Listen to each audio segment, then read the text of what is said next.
season.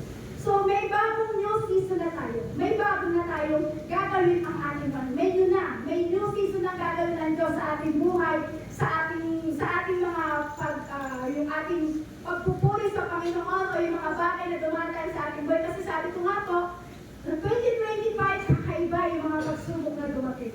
So ngayon, kung may mga pagsubok na dumating sa atin ng 2025, etong 2026, may dumating man na pagsubok, pero alam mo kung saan mo ipoposition ang buhay mo sa harapan ng ating Panginoon. Amen. Amen? Kaya sabi nga ako kanina sa binasa natin sa Kawikaan chapter 3, verse 5 to 6, sabi po dito, kaya huwag kang magtiwala buong puso at lubusan, at huwag kang mananangan sa sariling karunungan. Sa lahat ng iyong gawain, siya ngay alalahanin upang ikay patnubayan sa iyong mga tatahaki. So napakabuti at napakasarap na marinig natin yung pangako ng ating Panginoon. So ngayon po, para natin mai-position yung ating buhay sa harapan ng Panginoon, may binigay po ako ngayon, hindi po ako, ang Lord. May binigay ang Lord sa atin na para itong 2026, ito ang ating mga hawakan. Meron tayong 4 na things. Amen? So sabi po dito sa number 1, trust God in everything. So dapat itong new season natin na 2026, kung yung 2025 nawala yung pagtitiwala mo sa Panginoon, so itong 2026, i-position mo ang sarili mo na magtiwala ka ng todo sa Panginoon. Amen. Trust God in everything. So, kung ano po ba yung parang sinasabi natin, Lord, na ano po mang mangyari, Lord, magtitiwala pa rin ako sa iyo. Lord, ano man yung tumating itong this year, 2026, ano man yung sitwasyon, ano man yung papayagan mo sa aming buhay, Lord, magtitiwala pa rin ako sa iyo. Dapat ganun po i-position natin yung buhay po natin sa harapan ng ating Panginoon. Kasi ang magiging position po natin sa Panginoon, yung unang-unang letter T na yan, kundi yung mag-trust tayo pagdating sa Panginoon. Kasi nung time na siguro ng 2025, marami dumating na pagsubok sa iyo, siguro minsan nakalimutan na natin magtiwala sa Diyos. Sino po yung nagsasabi po dito na dumating ng time na minsan nakalimutan niya na magtiwala sa Diyos? Amen. Mas okay po yung umaamin kasi mas nakikita ng Lord yung puso po natin. Kasi alam niyo po, may mga bagay kasi na minsan hindi natin nauunawaan. May mga bagay na minsan, bakit kaya nangyari to? Bakit pinahintulutan ng Diyos na mangyari to sa buhay ko nagtitiwala naman ako sa Kanya? So alam niyo po, maraming mga bagay na hindi natin nalalaman kung paano kumilos ang kaaway o kung paano kumilos ang Diyos sa buhay po natin. So alam niyo po, kailangan magtiwala lang po tayo sa ating Panginoon. So sabi niya, trust God in everything. Kaya sabi nga po, babasahin ko po ulit, sabi po sa Kawikaan, chapter 3, verse 5 to 6, kaya huwag ka magtiwala buong puso at lubusan at huwag kang mananangan sa sariling karunungan. Siguro po dumating yung 2025 na parang tayo po nanangan tayo sa karunungan natin. So ngayon, ang pinapamasahin po sa atin ng Lord, this year, 2026, huwag tayong manangan sa sarili nating karunungan. Sabi ko, sa lahat ng iyong gawain, siya ngay alalahanin upang ikay patnubayan sa iyong mga katahaki. So, sabihin mo sa katabi mo, buong puso. Buong puso. Ulitin mo ulit, buong puso. Buong puso. Hindi nahahating pagtitiwala sa Diyos. Hindi na ating pagtitiwala sa Diyos. Ulitin mo ulit, buong puso. Buong puso. Bakit ko po ba pinauulit po yun? Kasi sa generation po natin ngayon, sa mundo po natin, marami na po nakikita natin sa social media na mga ang pangit ang bagay, nakikita ng mga bagay na social media napapanood natin, mga napopost po doon. So nakikita po natin yung mga bagay na kaya isang dumating sa buhay natin yung grabing pagdududa. Tama po ba? Amen. Yung parang grabing pagtatanong mo. Kasi syempre, may nabasa ka, may nakapost doon sa social media. So parang dito pala yun. So minsan, nagkakaroon tayo ng duda. Tapos nakita mo yung post, nabasa mo lang sa social media. Nagtanong ka na, Lord, gano'n pala yun. Bakit sa akin nangyari yun, Lord? Pero sabi ng Lord, trust God in everything. Amen. Kailangan lang po tayo magtiwala. Hayaan mo ang banal na Espiritu ang umilos sa buhay mo kapatid. Amen. Kasi marami tayong napapanood. Marami nakikita, marami napopost, marami natatag. So, kaya tuloy pati yung mga kabataan bagay na yun. Kung bakit minsan ay kukumpara nila, bakit kung sa ganung church hindi pwede yun? Bakit sa ganitong church pwede yun? So alam niyo po, dahil sa mga post ng mga bagay na nakikita natin sa social media, nawawala ang trust natin pagdating sa Panginoon. Amen? Dahil kukumpara, minsan maraming pagdududa, maraming tanong, kaya sabihin mo rin sa katabi mo, buong puso. Buong puso. Sabihin mo ulit, buong puso, hindi na ang ating pagtitiwala sa Diyos. Buong puso, hindi na ating pagtitiwala sa Diyos. Siyempre tayo, ngayon po nagtitiwala tayo sa Panginoon.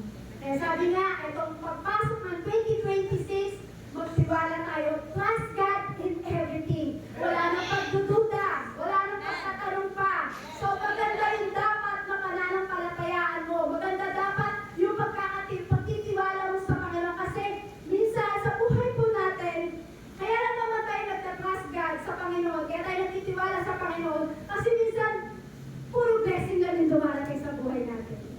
Sino po dito yung, kaya lang siya nagtitiwala sa Panginoon dahil puro pagpapala lang naman ang dumarating sa kanya. Dalangin ko po, wala po sa atin dito yun. Amen? Amen? Kasi kung titignan po natin, kaya lang naman minsan ang ibang tao, o kung titignan po natin, kung magsisearch po tayo, kung titignan po natin, kaya naman minsan nagtitiwala ang tao sa Diyos kasi puro pagpapaling dumarating sa buhay. Puro magandang nangyayari. Puro blessing yung nangyayari. So alam niyo po ba, paano kaya kung dumating yung time na dumaan ka sa pagsubok? Paano po kaya kung dumating yung time na ang mahal mo sa buhay ay kinuha ng Diyos? Magtitiwala ka pa rin kaya sa Panginoon? Paano po kaya kung buong pamilya mo dumaranas ng grabing pagsubok? Magtitiwala ka pa rin kaya sa Panginoon? Pero alam niyo po, sa panahon po natin ngayon, sa generation po ngayon, dahil sa sobrang tawag po doon, sa sobrang parang mga impluensya ng social media, kaya tuloy minsan ang tao hindi na nagtitiwala sa Panginoon. Alam niyo po, sabi ng Lord, na kahit anong mangyari sa atin, anumang pagsubok, trust God in everything. So kapatid, etong year 2026, kung ang 2025 nawalan ka ng tiwala sa Lord, nalamig ka sa Panginoon, etong 2026, i-position mo ang buhay mo na magtitiwala ka pagdating sa Lord. Kaya siguro sa ngayong katabi, buong puso. Buong puso. Yan ang ating position ngayon itong this year 2026. Amen? Amen po? Buong puso this year. Ulitin mo, buong puso. Buong puso. Ano mang mangyari? January, may pagsubok. February, may pagsubok. March, April, May, June, hanggang December. Puno-puno ka ng pagsubok. Pero sabi ng Lord, trust God in everything.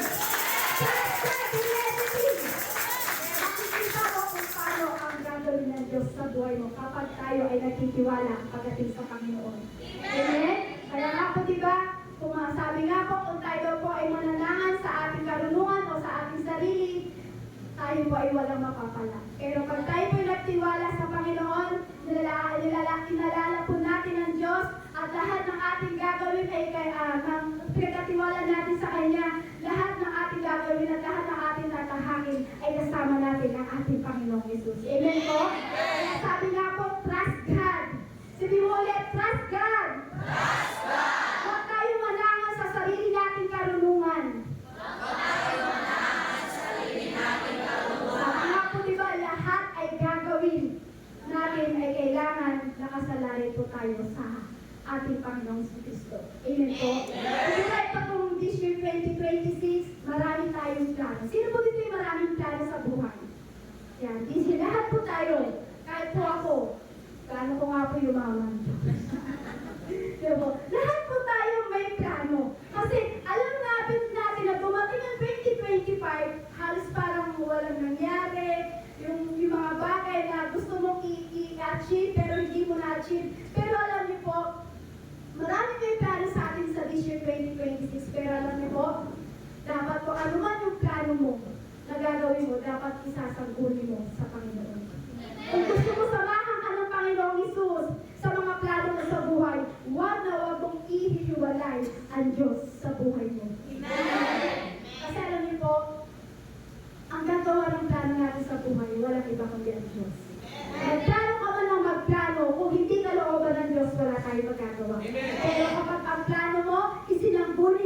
Panginoon, pinagkatiwala mo sa Panginoon, sabi niya nga, hindi tayo nag-iisa. Amen? Amen? Kaya lahat, sambunin natin sa Lord. Ano bang plano mo sa buhay? Sabi nga po, di ba, when you trust God, you are secure. So kung ano yung pinagkakatiwala mo sa Panginoon, dahil nagtitiwala ka sa Lord, when you trust God, you are secure. Wala nang pinaka-secure sa buhay ng tao ngayon, 2026. Gusto mo ma-secure yung finances mo sa Lord? Gusto mo ma-secure yung pamilya mo? Gusto bang ma-secure yung puso naman ng puso mo? Sabi dyan, when you trust God, you are secure. At tayo natiwala sa Diyos, secure na secure yung mga bagay ay pinakakatiwala mo sa Diyos. Amen? Kasi dapat po nilalagak po natin ang ating pagtitiwala sa Panginoon. Oo, minsan may trabaho tayo. Pero pag yan ang ating pinanghawakan, pwede po tayo diyan mawala. Pero kahit may trabaho ka, hindi mo hinihiwalay ang Diyos sa buhay mo, hindi mawawala yan. Sabi nga, seeking God first, hindi job first.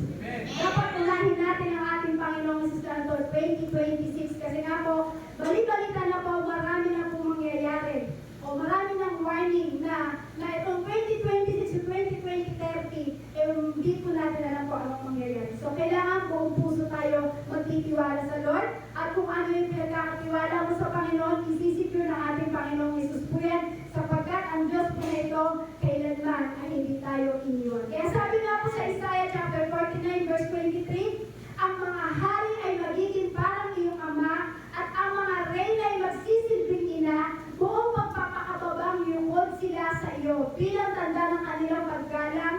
Sa gayon ay malalaman mong ako si Yahweh, hindi mapapahiya ang sino mang nagtitiwala sa akin. Sabi ni Yahweh, hindi mapapahiya ang sino mang nagtitiwala sa akin. Ulitin ka po, sabi po ni Yahweh, ang sino mang hindi mapapahiya, ang sino mang nagtitiwala sa akin. Sabi ng Diyos, uulitin ko po, ang nagtitiwala sa akin kailanman ay hindi mapapahiya. Kung ikaw ay nagtitiwala sa Diyos, kailanman kapatid, hindi ka mapapahiya. Siguro po minsan sa tao, nagtitiwala tayo minsan sa tao, pero minsan, napapako. Di ba minsan, may pangako, di ba minsan nagtitiwala tayo sa tao, pero minsan napapahiya tayo sa tao. Sino po yung minsan nagtiwala ka sa tao, pero napahiya ka? Uy, iba wala. So, ibig sabihin wala kung kayo naranasan ng ganyan. So, di ba, minsan nagtiwala ka sa tao, sobrang tiwala mo sa tao, pero minsan napahiya ka pa. Kasi bakit po? Kasi minsan, kasabihan po natin, minsan, ang tao daw po, kapag nangako, gusto daw kaagad po pa rin. Di ba? Pinangakuha ka na, pero gusto mo ito pa rin kaagad. Tama po ba? Tama po? Yung kumbaga sobra-sobra pa, gusto niya kapag tinupad eh. Pag sinabi nangako na nga lang ako, kasi gusto mo ito pa rin ko pa lahat. Diba? Sobra-sobra naman po. So alam niyo po, mahirap po magtiwala sa tao. So dapat ang pagtitiwala po natin sa Panginoon. Kung baka sa tao po kasi, 10 pangako niya, 11 ang hindi totoo.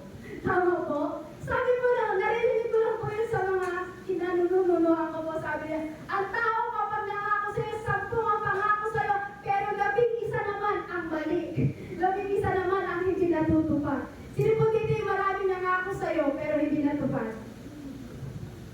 Oo, di ba? Ang dami. Pero alam niyo po, ang Lord, kapag nagtiwala ka sa Panginoon, nag-trust ka sa Panginoon, na kahit anong pangako ng Diyos sa'yo, di ba tinutupad ng Diyos? Amen? Di ba tinutupad po ng ating Panginoong Jesus po yan? So alam niyo po, kung ano man yung plano mo sa buhay, mag-trust ka lang sa Panginoon. Kaya tiwala mo yan sa Panginoon, yung health mo, yung finances mo, yung anak mo, yung pamilya mo, yung trabaho mo. So, kailangan lagi natin uunahin ng Lord. Higit sa lahat, ipagkatiwala mo sa Diyos ang pag-ibig mo sa Kanya. Amen? Yung puso mo dapat lagi nasa Panginoon. Amen po? Pagkatiwala natin yung ating buhay pagdating sa Lord. Trust God. Kasi ang Diyos, kailanman di tayo pinabayaan, di tayo iniwan. So, itong 2026, kailangan yan po ang maging position natin. Mag-trust tayo pagdating sa ating Panginoon. Kasi marami tayong haharapin na pagsubok. Marami pa tayong haharapin kapatid. January 4 pa lang po ngayon. So So, ang dami pa natin pagdadaanan. So, kaya sabi siguro ng Lord, itong 2026, magtiwala kayo sa akin. Kasi maraming pagsubok na hindi natin alam na darating sa ating buhay. So, kailangan lang po natin magtiwala sa Diyos, sapagkat po ano man yung pagtitiwala mo sa Diyos, ano man yung hakbang na gagawin mo sa Diyos. Sabi nga po, di ba, katulad po ng inutos po ni Jesus doon sa kanyang mga disciple po na inutusan niya, sabi po doon sa Mark chapter 4 verse 35-37. So di ko na po nilagay po dyan, so yung kwento po dyan. So alam niyo po, itong inutusan niya yung kanyang mga alagad. So sabi niya, sabi po ng ating Panginoong Jesus, sabi niya, tara doon tayo, pumunta tayo sa kabilang ibayo. So, syempre po, bilang ito po mga disciples, susunod po sila sa ating Panginoong Jesus. So, pumunta po sila, sabi po ni Jesus po doon, punta tayo sa kabilang ibayo, may gagawin tayo doon. So, ito po, sumunod po sila. So, ito pong kwento, basahin niyo na lang po sa bahay niyo, kung may Bible po kayo, basahin niyo po. Para makita niyo po kung ano po yung nangyari sa kwento nito. Kasi shortcut ko lang po kasi kulang po tayo sa oras. So, ito po mga disciple ni Jesus. So, inutusan niya, sabi niya, tara, punta tayo doon sa kabilang ibayo, may gagawin tayo. So, sumunod naman sila. Sumunod po yung mga disciples, saka dumating naman yung bagyo. So, nung sumunod sila sa Panginoon, dumating naman po yung bagyo. Kaya nga pa, sabi ko sa number 1, trust God in everything. Kasi kapag tayo sumusunod sa Panginoon, may bagyo na darating sa ating buhay. So, mga kapatid, ang katotohanan po talaga na nangyayari po sa atin. Kapag tayo po ay sumusunod sa Panginoon, may pagsubok na kasunod po yan. So, kailangan natin makita ng Diyos na nagtatrust ka talaga sa Kanya. So, hindi ibig sabihin na kapag sumunod ka sa Lord, hindi ibig sabihin na nakakilala ka sa Panginoon, smooth na yun nangyayari sa buhay natin. Hindi po. So, meron po tayong lalakaran na bako-bako. Amen? Ito yung kapag Kristiyano ka na, kala mo wala ka nang haharapin pagsubok, mas marami pa po tayong haharapin na pagsubok. Pero, na kahit marami tayong hinaharap na pagsubok, dahil nagtitiwala ka kay Yahweh, kailanman hindi ka pababayaan ng Diyos.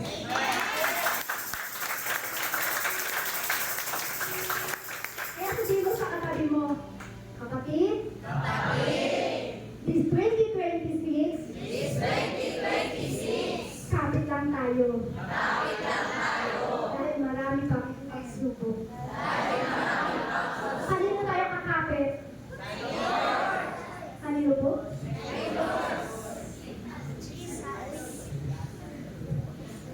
Kala ko kay Long. Sabi ko, kanino mo tayo magtitiwala? Kay Long. Sino po si Balong? So alam niyo po, kapit lang po tayo. Yan po yung sinasabi ng Lord sa atin, kapit lang anak. Ano man dumating na pagsubok, trust God in everything. Hindi kita, hindi one. This year 2026, mga kapatid, kapit lang, huwag kang minito. Huwag kang mapapagod. Kasi minsan, siguro ng 2025, maraming pagsubok, minsan bumitaw ka. Maraming dumating na pagsubok sa'yo ng 2025, umayaw ka, napagod ka. So ngayon kapatid, ang sinasabi ng Diyos sa atin ngayon, dumating man ang pagsubok ngayong itong 2026, sabi ng Lord, huwag kang aayaw, huwag kang bibigay, huwag kang mapapagod, sapagkat ang Diyos ito ang hindi ka papabayaan. Amen? Ganun po, maraming pagsubok, pero kapag tayo sumunod sa Panginoon, kailanman, hindi tayo papabayaan. Balik po tayo dun sa kwento.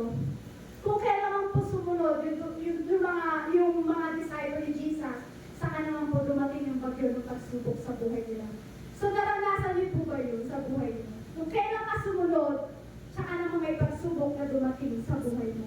Kung kailan ka na born again, sino nagsabi ko dito yun? Kung kailan ako na born again, pag maraming mas lalong pagsubok. Alam niyo po kung bakit? Kasi doon mo makikita ang kapangyarihan ng ating Panginoon. Sa gitna ng pagsubok, kapag ikaw nagtiwala sa Lord, doon mo makikita ang kapangyarihan ng ating Panginoon sa iyong buhay. Amen? Siguro yung time na ikaw na born again, marami ka naranasan na maraming kumuliksa sa'yo, maraming nagsabi sa'yo na, bakit ka na born again? Meron po ba naka-experience dito yan? hayaan niyo lang po sila. Basta magtiwala lang po kayo sa Panginoon sapagkat ang Diyos na ito kailanman hindi ka iiwan ng ating Panginoon. So, alam niyo po, dapat ang desisyon natin o ang mga posisyon natin sa 2026, magtiwala. Trust God in everything pagdating sa Panginoon. So sabi po dito, sa una po natin is trust God in everything. Pangalawa, sabi po dyan, sabi po sa ating, sabi po dito, wait lang po. Sabi dyan, talk faith. So yung una tayo ay magtiwala, trust God in everything. Pangalawa, talk faith. Paano po ba yung sister? Gagawin ko ba yung pananampalataya ko? Ganito po yan. Talk faith, sabi po, una, trust God in everything. Pangalawa, ipoposition mo ang buhay mo ngayong 2026. Talk faith. Huwag mong hayaan dahil sa problema mo, kapatid. Ang suliranin na dumarating sa buhay mo, ang lalabas lagi sa bibig natin. Ulitin ko po. Huwag mong hayaan dahil sa problema mo at dahil sa mga suliranin mo sa buhay, yun lagi ang lumalabas sa ating bibig. Kasi pag yun ang lagi ang lumalabas sa ating bibig, yun ang nag-uumapaw sa ating puso. Tama po? Amen. Tama po ba? Amen. So, ibig sabihin, pag yun ang nag-uumapaw sa ating puso, ibig sabihin, yung problema natin ang laging lumalabas sa ating bibig. Minsan may takot ka, minsan may pagdududa ka, minsan yung lagi lumalabas sa ating bibig eh. So alam niyo po, dapat hindi puro negative ang lumalabas sa ating bibig. Amen. Kaya dapat po ang position po natin sa this year 2026, una, trust God, pangalawa, talk faith. Bakit po? Kasi sabi po sa Habakkuk chapter 2 verse 4, the just shall live by faith. The just shall live by his faith. Sabi po dito, kumbaga, kailangan daw po yung pananampalataya natin ay lagi po talagang malakas pagdating. Kasi ganito po tayo kasi minsan nabubuhay sa mundo ito. Di ba po minsan, ang buhay, ganito po tayo nabubuhay. Minsan po, pinawalang sala na tayo ng Diyos at pinabanal na tayo ng ating Panginoon. Pero alam niyo po minsan, ikaw mismo o tayo mismo ang nagbibigay ng mga bagay na hindi dapat sa ating buhay. So, ibig sabihin niya, kapag pinalaya ka na ng Diyos, pinawalang sala ka na niya, pinabanal ka na ng Diyos, so dapat ang binibigay natin sa Panginoon ay grabing pananampalataya. Kasi sabi nga po dito, the righteous will live by faith, sabi po sa Romans chapter 1 verse 17. So sabi diyan, the righteous will live by faith. So paano ba tayo mabubuhay? This year 2026, ang buhay ko pa rin ba ay nasa pananampalataya pa rin? Kung ikaw ay this year 2025 na wala yung pananampalataya mo, so kailangan natin itong 2026, kailangan ang buhay mo, kapatid, ay nasa pananampalataya. Amen. Bakit po? Sabi ko, because trust God, kasi ito ang lalabas sa ating bibig. Ito yung puro pananampalataya, hindi problema, hindi pagsubok, hindi suliranin, dahil nagtatrust ka sa Panginoon. So ngayon, dahil tinutok faith ka, ngayon ang pananampalataya lagi ang lumalabas sa bibig mo. Hindi puro pagsubok. What is faith? Sabi po dyan, now faith is confidence in what we hope for, assurance about what we do not see. Sabi po sa Hebrew chapter 11 verse 1. So ibig sabihin po niyan, may kumpiyansa na tayo.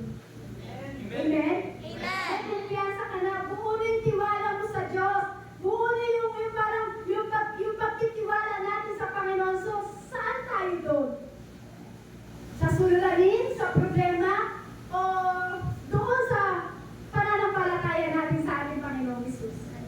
Alam niyo po, meron man tayo inaasahan this year. Etong this year, etong 2026. Kung sino man may inaasahan ngayon, this year ngayon, alam niyo po, ang Diyos lang po ang makakahawak po niyan. Amen. Amen? Amen. So, taas po ang kamay. Sino po dito may inaasahan this year? Lahat po tayo. Amen? So, alam niyo po, kung ikaw may inaasahan, itong this year nito, dapat ang gagawin mo, ang position mo sa buhay mo, yung grabing paniniwala sa Diyos.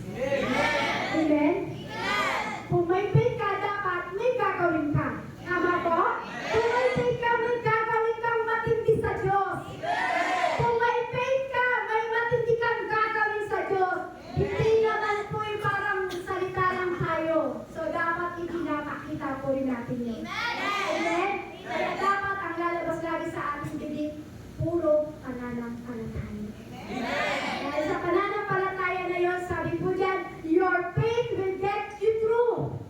Dahil sa pananampalataya mo kapatid, your faith will get you through. Kaya sabihin mo sa katabi ko, your faith will get you through.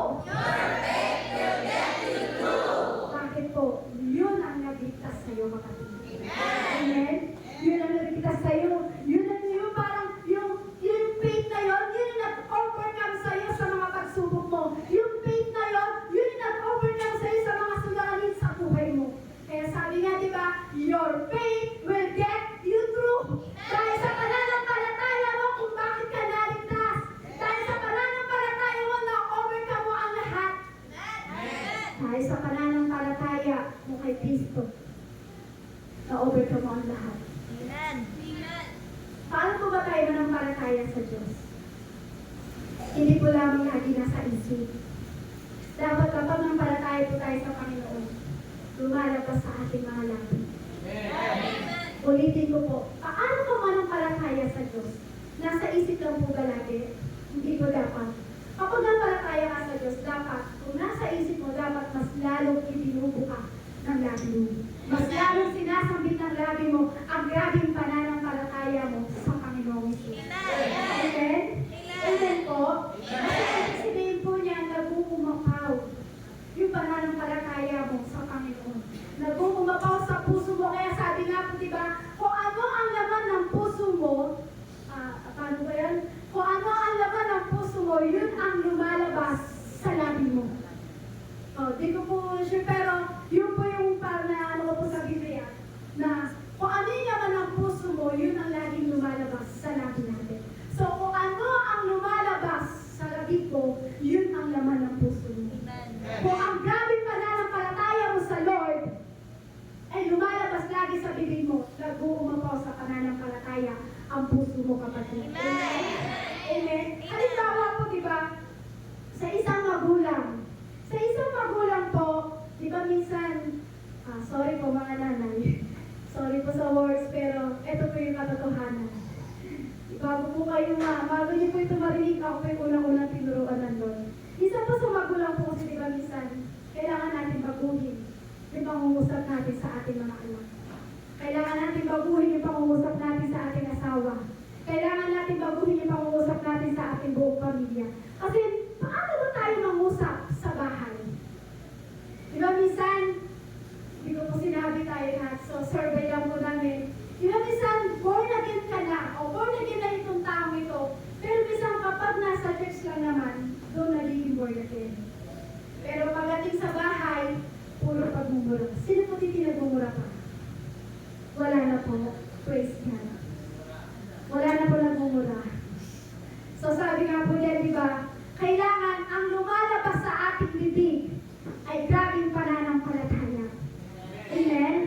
So sa bahay po natin, hindi natin babaguhin ang pangungusap natin sa ating asawa, sa ating anak, sa ating pamilya. Kaya ka lang naman born again dahil nasa church ka. Pero kapag nasa bahay ka na, nagmumura ka pa ba? Hindi na to, di ba? Kasi Kristiyano na tayo. Nananampalataya tayo sa Panginoon. Amen? Wala na po nagmumura dito hanggang ngayon? Wala na po? Kapag naiinis ka, nagmumura ka pa? Hindi na rin ito. Parang hindi na sila makakita. Kapag naiinis ka, di ba? Hindi mo mapigilan mapamura. Sino po dito yun? Praise God. Kasi bakit po? Kasi kung ano po yung lumalabas sa bibig po natin, yun ang laman ng ating puso. Amen? Kung ano ang lumalabas sa ating bibig, yun ang lumalabas sa ating puso. Baka po kasi minsan ang laman ng ating puso, o kaya baka minsan ang laman ng puso po natin, kailangan natin ipabago sa Lord. Sabi mo, ang laman ng puso natin, kailangan natin mapabago sa Lord. Sino po diniinis na sa anak niya? Pero kahit sa sobrang inis mo, hindi ka nagmumura. Meron po dito yun.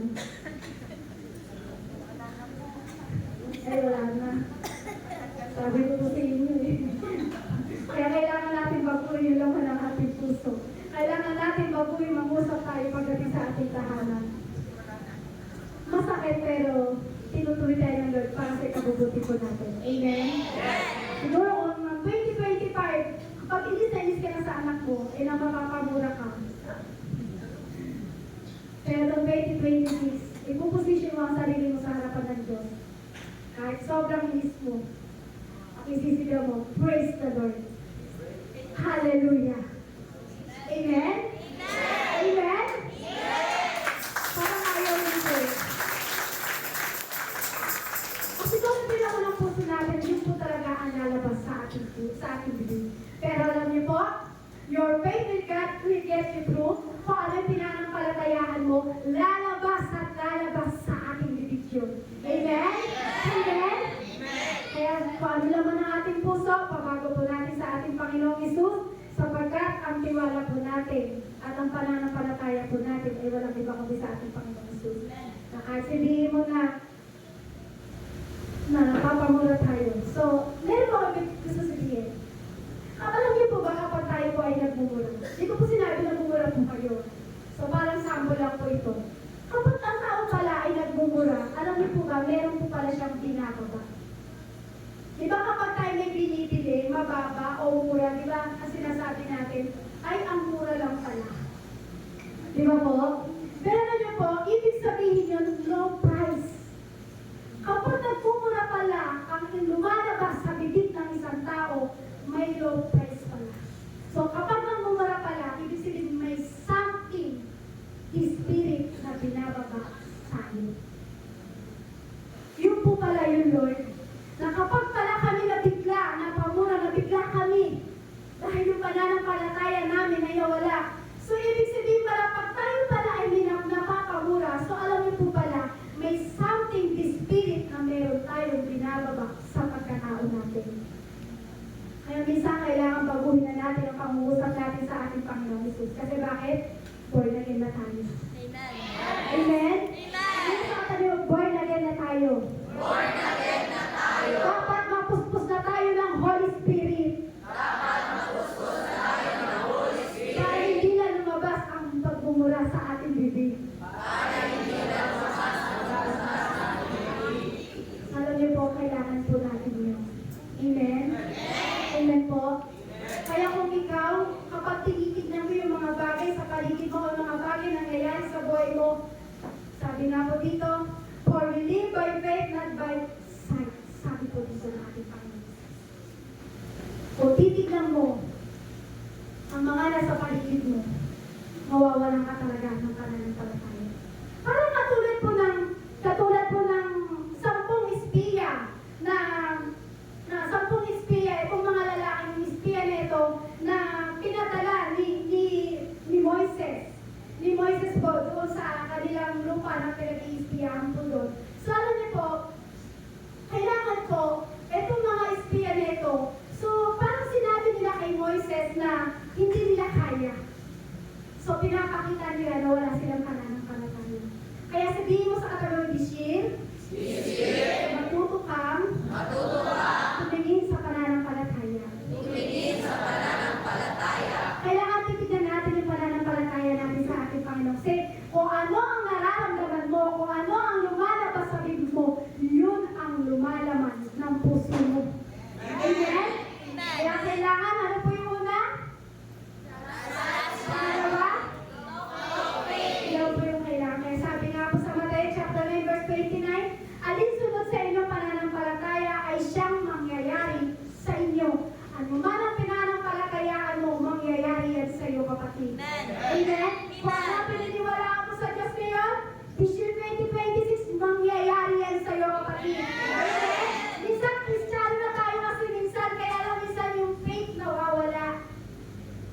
Minsan, tumingin ka lang sa bigasan mo. Wala na yung pananampalataya. Swerte si nanay, may blessing, may isang kaba na bigas. Share na na ito. Grabe pagpapala, amen? Amen po? Kasi nagtutulak po natin sila yung pagsubok sa buhay. Kasi pag tinignan natin ang pagsubok sa buhay, maapektuhan po talaga ang ating paglilingkod. Kaya sabihin mo sa katabi mo, this year, nakita ko ang Diyos sa nakaraang taon. Hindi na Diyos po yan eh.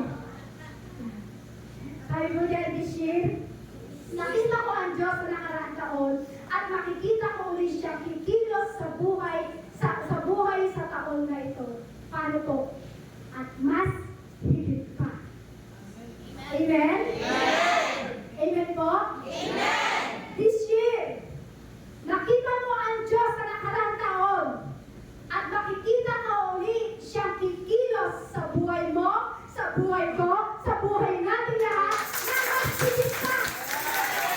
Amen? Nakita mo ang Diyos sa kumilos na ng 2025 eh. So itong 2026, dahil may pananampalataya ka sa Lord, mas higit pa ang gagawin ng Diyos sa buhay mo. Amen? Amen po. So alam niyo po, kapag tayo po talaga ay may gabing pananampalataya sa Panginoon, kakaiba ang gagawin ng Diyos. Kaya kailangan pananampalataya sa ating Panginoon, kailangan yun ang lagi laman ng puso para yun lagi ang lumalabas sa ating bibig. Amen po. Kung una, trust God. Pangalawa, talk faith. Pangatlo po, sabi po dito, pangatlong key na kailangan natin i-position natin sa ating buhay ngayong this year 2026, thankful heart. So, sino po dito yung nagpasalamat ng grabe sa Panginoon? Lahat po tayo, amen? Yung pag-isip ng pangalan sa inyong umaga, thank you Lord, salamat. Pero alam niyo po, excuse me po. So alam niyo po, pag tayo po pala ay may thankful heart, magkakaroon tayo ng ugali ng may gratitude. Ang gratitude po pala ay yung pagiging magpapasalamat sa Panginoon. Alam niyo po ba yung thankful heart? Yung may gratitude po tayo. Ito po palang gratitude na to ay may dalawang salita. Yung gratitude as great attitude. Yung gratitude po pala ay merong dalawang salita. Gratitude as great attitude. Magandang ugali ngayong this year 2026 na tayo po ay magpasalamat sa ating Panginoong Jesus. Sabi nga po sa 1 Chronicles chapter 16 verse 34, give thanks to the Lord for His good, for His steadfast love endures forever. Tanong ko po sa inyo, mabuti po ba ang Diyos? Sino po ito magsasabi mabuti ang Diyos? Amen. Lahat po tayo, mabuti ang Diyos sa buhay mga kapatid. Mabuti ang Diyos sa buhay natin palagi. Amen. For He is good, for His steadfast love endures forever. Amen. Ang kanyang pag-ibig ay mananatili kailanman. Ang tanong ko po, ang pag-ibig po ba natin sa Diyos mananatili kailanman? Kasi alam niyo po, ang Diyos lang po makakagawa po niyo. Kahit anong pagkakasala natin nagawa, itong 2025, pero itong this year 2026, laging nandiyan ang pag-ibig ng Diyos sa atin. Grabing pagpapala. Nagpasalamat ka ba sa Diyos? Yung grabing pagpapala na dumating sa iyo itong Christmas, itong New Year? Pinagpasalamat mo ba yung 2025? Na kahit maraming pagsubok, nagpasalamat ka pa rin sa Panginoon. Amen. Amen. Kailangan po kasi ngayon tayo po talaga ay magkaroon ng puso ng pag-uugali ng pagpapasalamat sa ating Panginoon Jesus. Kasi ang Diyos po nito kailangan po natin pasalamatan sapagkat buhay ang ating Diyos na ating pinaglilingkuran. Pero alam niyo po, ang Diyos na ito kailangan natin kapurihan, pasalamatan, pagkatiwalaan sa lahat ng area ng ating buhay. Sa alam niyo po, dapat pagpasalamat mo sa Panginoon, Lord, salamat sa pamilya ko. Sino po dito itong this year, plano niya, isama niya yung buong pamilya niya para makakilala sa Panginoon? Lahat po tayo, plano po natin yan.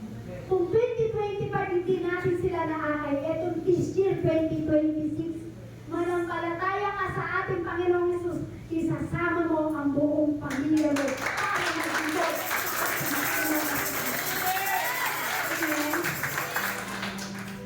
Meron po nga sa sister, matagal niya lang pinag-pray. Pero praise God, bunga niya na ngayon. Matagal niya pinag-pray na madala niya ang pamilya niya, madala niya yung mga anak niya, yung asawa niya. Pero praise God, bunga niya to dahil sa kanyang pananampalataya sa ating Panginoon. Dapat ipagpasalamat mo yung pamilya mo sa Lord. Pagpasalamat mo yung mga anak mo pagdating sa Panginoon. Ipagpasalamat mo yung asawa mo kahit pasaway. Pero sinabi mo, Lord, kahit pasaway ang asawa ko, pinagtiisan ako at nanatili siya sa akin. Parang hindi nyo matanggap. Alam ko na po, wala po kayong asawa.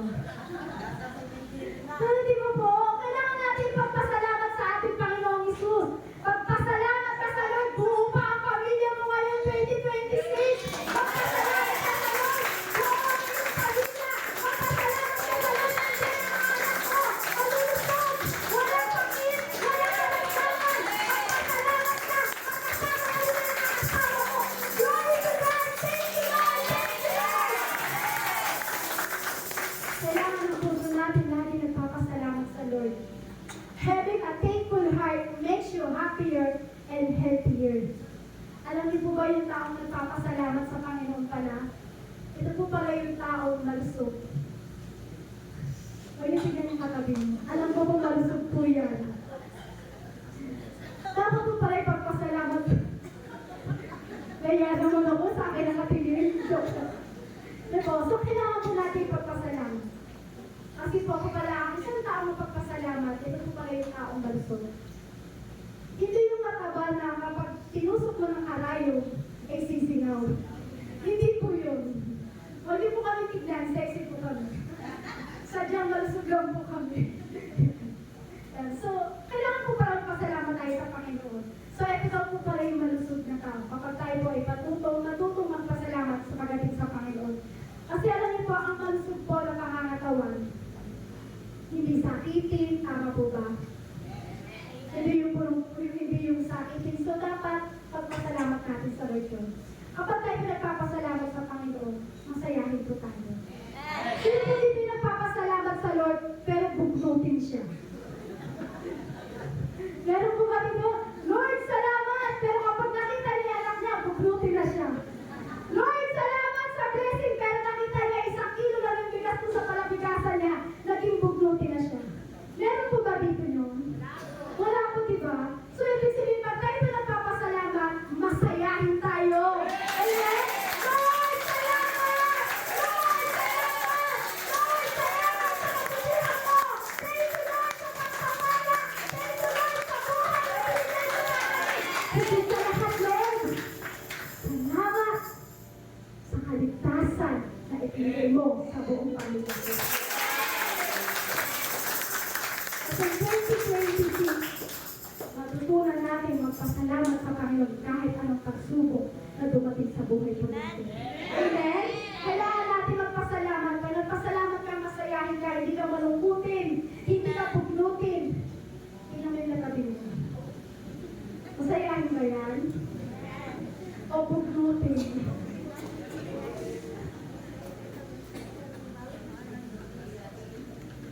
Ano po? Ano pa sabi nila?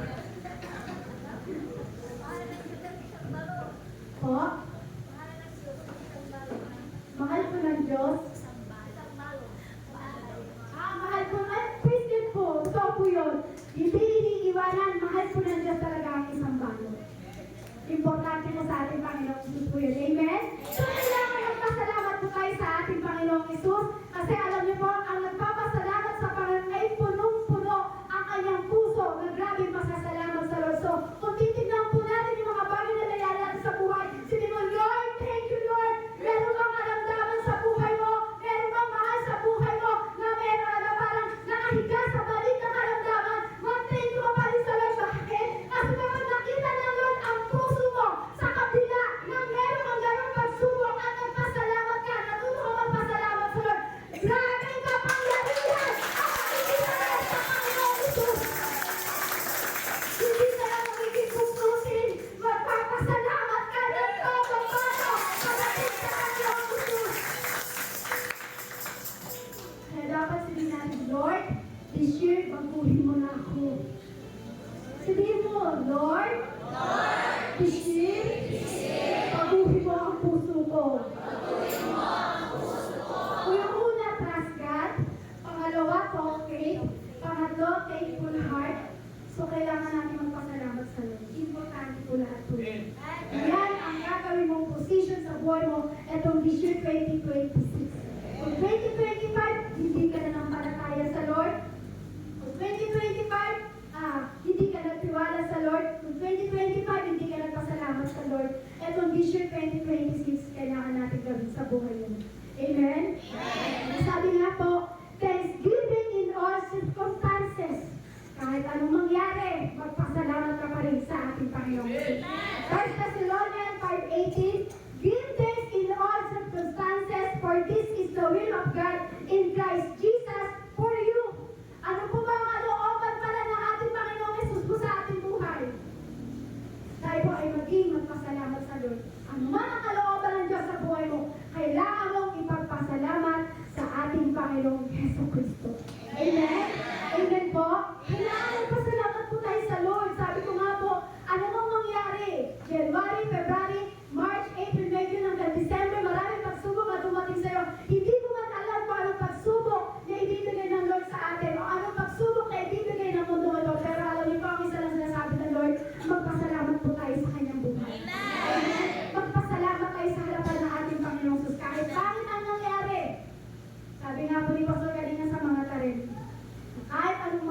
buhay mo at pangit ang nangyari sa buhay mo, magtiwala ka pa rin sa Diyos.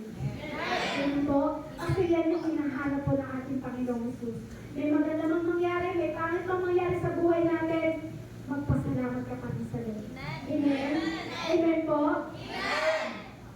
Kailangan natin magpasalamat sa ating Panginoon. Sabi nga po, thank God for what didn't happen.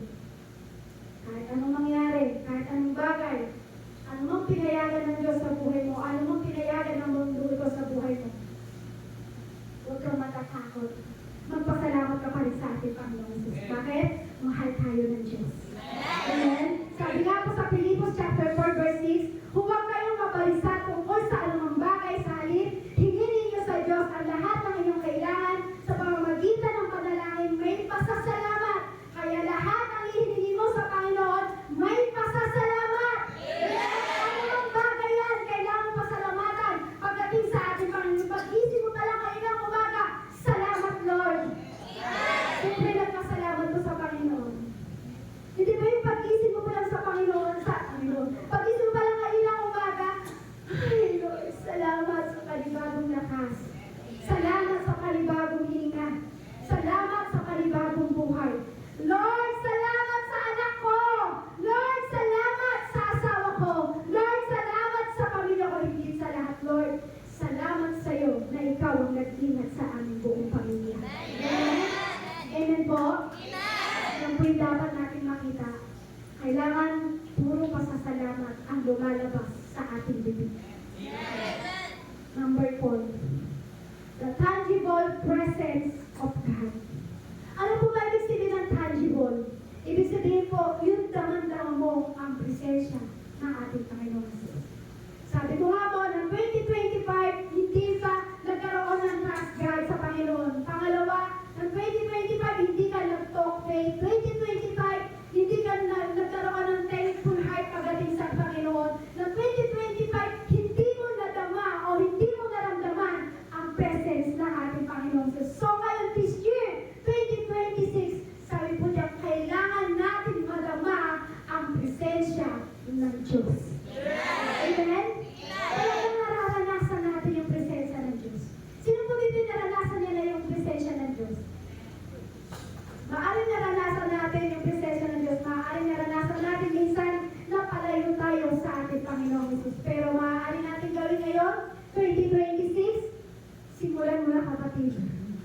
Simulan mo na ngayong unang linggo ng 2026 na isip mo sa Panginoong Jesucristo na pangunahan ka ng presensya ng ating Panginoong Jesus. This year 2026, ang kailangan natin gawin, kailangan natin simulan, naisin natin na pangunahan tayo ng ating Panginoong Jesus, maramdaman natin muli ang presensya ng ating Panginoong Jesus. Sabi nga po sa Panginoon, sabi nga po ng Panginoon, sabi po doon, apart from me, you can do nothing. Amen? Walang magagawa kung tayo ay hiwalay sa Diyos. Kung hiwalay ka sa presensya ng Diyos, walang magagawa. Lahat ng plano mo, kahit anong tiwala mo, pero kapag hiwalay ka sa presensya ng Diyos, walang magagawa po. Kahit magaling ka, kahit marunong ka, kahit sino mahusay ka dumiskarte sa buhay mo, kahit ang dami mong alam, kahit marami kang talento, pero kapag hiwalay ka sa presensya ng ating Panginoong Jesus, maliwala po yun. Kahit sabihin mo umaangat ka sa buhay, sino po dito nagsasabi mo umaangat siya sa buhay? Lahat po tayo kailangan umangat. So kapag tayo po ay umaangat sa buhay, dapat mas umaangat ang presensya ng ating Panginoong Jesus sa buhay ng kapatid. Amen? Amen po? Kailangan mas umaangat ang presensya ng Diyos. Kahit sabihin mo umaangat ka financially, mas kailangan umangat sa buhay mo ang presensya ng ating Panginoon Jesus. Pero kung tayo hinihiwalay sa presensya ng Diyos, wala rin po yung kwenta. Walang halaga yun, kapatid. Kaya ano po dapat natin gawin? Pursue more of His presence. Sabi po dyan, pursue more of His presence. I-pursue mo, kapatid. Sabihin mo sa katabi ang presensya ng Diyos. Baka matagal ka lang hindi umiiyak sa Diyos, kapatid. Baka minsan hindi ka na umiiyak sa Diyos. Baka minsan hindi ka na lumuluhod sa Diyos. So kailangan mo i-pursue ang maranasan mo, ang presensya ng ating Panginoong Hesus. Naranasan mo bang matagal ka nang hindi umiyak sa Lord? Naranasan mo matagal ka nang hindi lumuhod sa Diyos? So i-pursue mo ngayong this year 2026 na maranasan mo ang presensya ng ating Panginoong Hesus. Baka minsan matagal mo lang hindi naramdaman ang presensya ng Lord. Sino po dito naranasan niya yung presensya ng Lord? Matagal lang hindi niya naranasan. Sino po dito matagal niya lang hindi naranasan ang presensya ng Lord? Yung time na ikaw may pagsubok, hindi mo talaga mararanasan ang presensya ng Diyos pag kayo po ay hindi nagtiwala sa Lord. Kung hindi mo na naranasan ang presensya ng Lord, matagal mo nang hindi naranasan, ipuso mo yan, kapatid. This year 2026, Lord, hinahanap ko, ninanais ko, maranasan ko ang presensya mo. Pinupuso ko yan, Lord, ninanais ko. Kung dati, ang tagal-tagal mong hindi mo na naranasan umiyak sa Diyos. Dati, ang tagal-tagal mong hindi naranasan na umuhang lumuhod sa Diyos. Bakit hindi mo ipuso ngayon this year 2026? Ba't di ka umiyak sa Lord? Ba't di ka lumuhod sa Lord para maranasan mo ang presensya ng ating Panginoong Heso Kristo? Yes, marunong ka mag-worship. Marunong ka magtaas ng kamay. Ang tanong, naranasan mo ba ang presensya ng Lord? Naranasan mo ba ang presence ng Panginoon? O piling mo malayo na ang presensya ng Diyos sa iyo? Kung ang piling mo, o ang nararamdaman mo, malayo na, o hindi mo na naramdaman ang presensya ng Diyos, i-push mo yan. Naisip mo yan. Naisip mo, umiyak ka ng todo sa Panginoon. Lord, nais ko maramdaman muli ang presensya mo, Lord. Lumuhod ka. Umiyak ka sa Panginoon. Naisip mo yan, kapatid. Anong kailangan natin gawin? Naisip natin ang maranasan, ang presensya ng ating Panginoong Hesus. Sabi mo dyan, let go of whatever is distracting you from giving God your full attention. Ano ba ang nagiging hadlang sa'yo para hindi mo maranasan ang presensya ng ating Panginoong Hesus? Masyado ka bang naging busy sa trabaho? Puro trabaho ka na lang ba? Hindi po masama magtrabaho. Inuulit ko po, hindi po masama magtrabaho. Pero hindi po tayo nabubuhay sa mundong ito para magtrabaho lang. Ulitin ko po, hindi po masama magtrabaho. Pero hindi tayo nabubuhay sa mundong ito para magtrabaho lang. O ang alam mo sa buhay mo, o ano yung nakaka-distracted sa'yo? Nakaka-distracted ba sa'yo ang social media? I-let go mo na yan. Nakaka-distracted ba sa'yo kung ano yung problema mo sa buhay? I-let go mo na yan. Bakit po? Pag yung bagay na yan, na-let go mo, naisip mo maranasan muli ang presensya ng ating Panginoong Jesucristo. Amen po? Amen po? Kasi alam niyo po, kailangan natin maranasan. Maraming pagsubok na dumating sa atin ng 2025. Halos hindi mo naranasan yung presence ng Lord eh. Nag-worship dito niya, hindi mo mataas yung kamay mo. Nag-i-invite tayo ng banal na Espiritu. Nag-i-invite tayo ng presensya ng ating Panginoong Hesus. Pero hindi mo naranasan umiyak. Hindi mo naranasan lumuhod. Pero alam niyo po, kung yun ang gagawin natin, na naisip natin na maranasan ang presensya ng Lord, alam niyo po ba, maiiyak ka. Hindi mo mapipigilan umiyak. Sabi nga po sa preaching ni Pastor kanina doon sa mga karen, sabi niya ng araw, ng kami daw po, nagpipreach pa lang daw po, o parang nagsasabi pa lang po yung aming pastor po doon sa Manila, grabe na po hagulgol namin.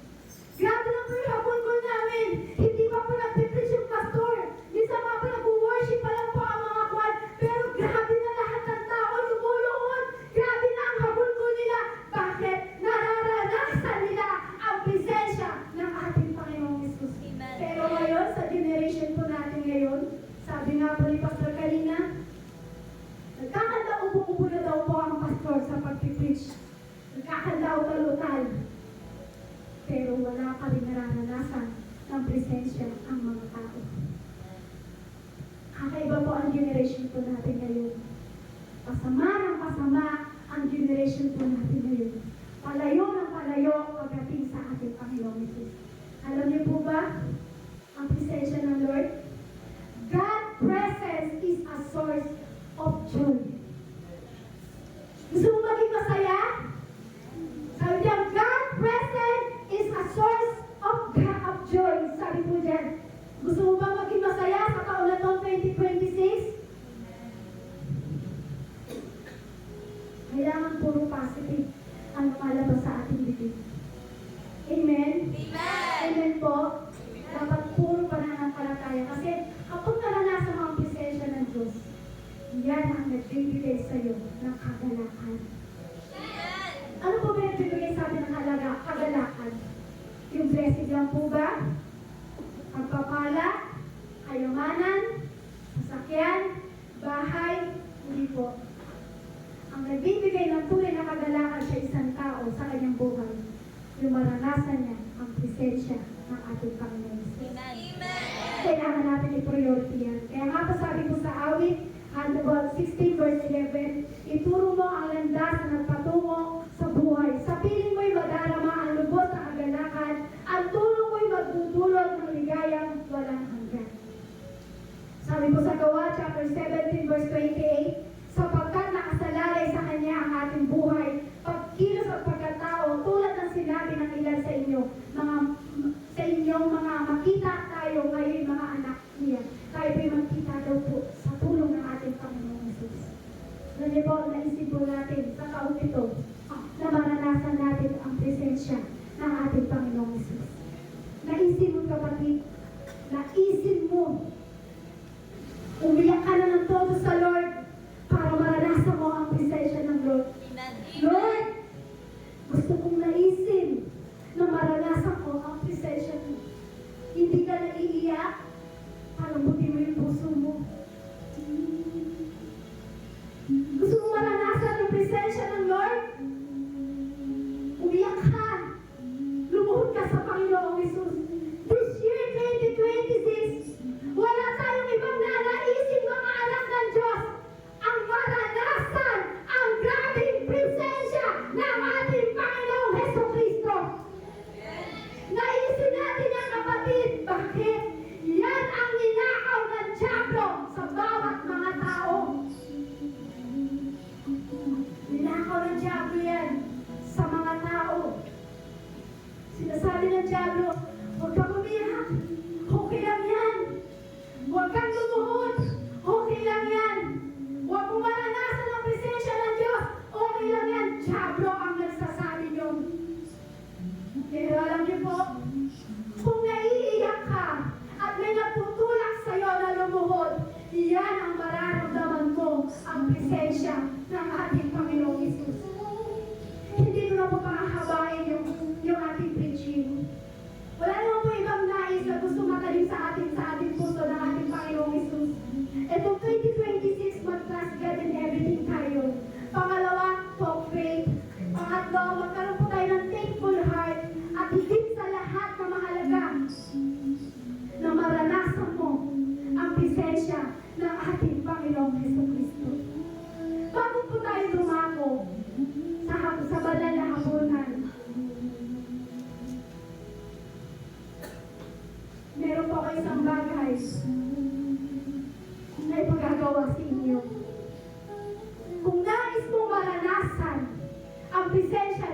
Huwag kang papayag, kapatid. Naisin mo yan. So sa oras nito, bago po tayo dumako sa banal na hapunan, meron po dito isang langis. Maglalagay lang po ako sa inyong mga kamay. Maaaring lumapit po kayo sa harapan kung sino po yung gusto na makuha itong langis. At alam niyo po kung anong gagawin niyo. Kapag kayo po ay nilagyan ko ng langis sa inyong kamay, ipahid na sa inyong puso. At sabihin mo sa Panginoon, Lord, ninanais ko this year, maranasan ko yung presensya mo. Sabihin mo sa Lord, Lord, this year, ikaw ang kumilos sa buhay ko. Naisin natin sa Lord yun. So ipapanalangin ko po ang langis. At sa pagpanalangin ko po, tumayo po ang bawat isa. Para tayo po, makakuha po ng langis. Lord, itinataas ko po sa iyo ang langis na ito, Lord. Lord, ito ay simbolo lamang, Panginoon. Itong langis na ito, Lord, ay gagamitin mo lamang, Panginoong Isus, bilang instrumento. Lord, sa bawat pagpahit nila ng langis sa kanilang dibdib, Panginoon. Lord, dadaloy ang grabing presensya mo. Lord, itong langis na ito, Lord, maging presentative ng iyong presensya. Itinataas ko po sa iyo ang langis na ito, Panginoon. Ikaw ang manguna, Panginoon, this year 2026 sa aming mga buhay. Lord, itinataas ko po sa ito, Panginoon. Asihan mo ito, Panginoon, ang kapangyarihan mo. Holy Spirit, ikaw ang manguna sa langis na ito. Sa iyo po na pinagkakatiwala at pinagpapasalamat ang bawat gagawin namin sa aming buhay. Salamat po na marami sa iyo, Panginoong Isus. Hallelujah, hallelujah.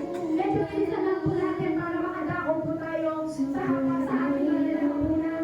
So, ilalagay ko po kayo sa inyong mga kamay. Ibahin niyo po sa inyong bibig at silihin niyo, Lord. Dinanais ko na maranasan ang presensya mo this year, 2026. Hallelujah.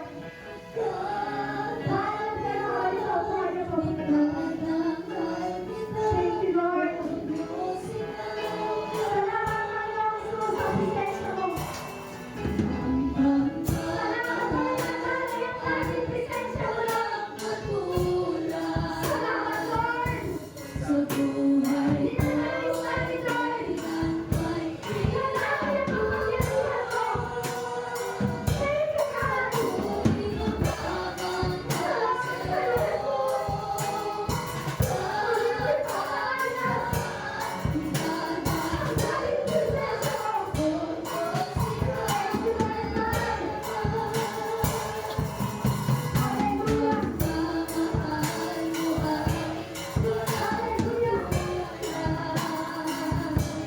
Thank you.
Pag-ibig